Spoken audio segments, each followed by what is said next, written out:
Epstein files, जिसका नाम पड़ा जेफरी एप्स्टीन के नाम पर। इस वीडियो में आपको उसके एविडेंस क्लिप्स भी दिख जाएंगे, जिन्हें हम बोल नहीं सकते, वो सिर्फ आपको देख के समझना होगा। एक ऐसा चेहरा जिसके आसपास इतनी ज्यादा डार्क कहानियां और एलिगेशंस घूमती हैं कि अगर उन सब का हिसाब लगाया जाए तो एक पूरी पॉडकास्ट सीरीज बन जाए। कहते हैं वॉल स्ट्रीट के स्ट्रगल के दौरान एप्स्टीन ने एक फैसला लिया था कि पैसा और शोहरत पाने के लिए चाहे उसे किसी भी हद तक क्यों न जाना पड़े। कंस्पिरेसी थ्योरिस्ट्स का मानना है एप्स्टीन कभी अकेला नहीं था, उसके पीछे एक सिस्टम था, ऐसे लोग जो गवर्नमेंट से जुड़े हुए थे और ऐसे नाम जो पब्लिक कभी इमेजिन भी नहीं कर सकती। कुछ थ्योरीज कहते हैं उसके काम इतने डिस्टर्बिंग थे कि आम इंसान उन्हें सिर्फ सपने में भी सोचकर घबरा जाए। एप्स्टीन के खिलाफ जो एलिगेशंस की लिस्ट है वो हर साल और लंबी होती जा रही है। हर कुछ महीने में कोई नया क्लेम, कोई नया डॉक्यूमेंट या फिर कोई ऐसी बात जो सीधा दिल और दिमाग दोनों को हिला दे।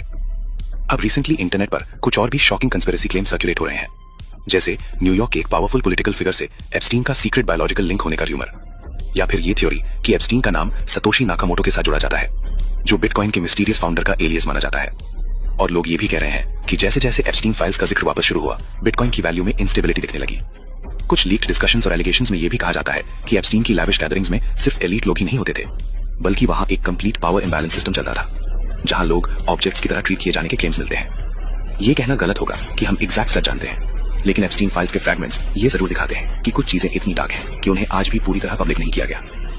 इंटरनेट के डार्केस्ट कॉर्नर्स में और भी एक्सट्रीम र्यूमर्स मिलते हैं, जैसे elite ritualistic practices, symbolic dominance theories और ह्यूमन मोरालिटी के खिलाफ जाने वाले क्लेम्स।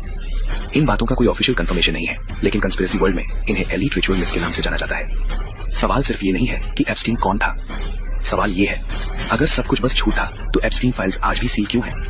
क्यों इतने सारे नाम रिडैक्ट किए गए? क्यों इतनी सारी चीजें नेशनल सिक्योरिटी के नाम पर छुपा दी गई? जेफरी एप्स्टीन मर गया, लेकिन उसके आसपास घूमती कहानियां नहीं।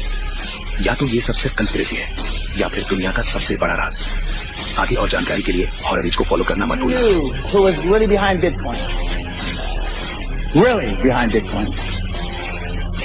You would run as fast as you fucking could to sell it. I know. 100%.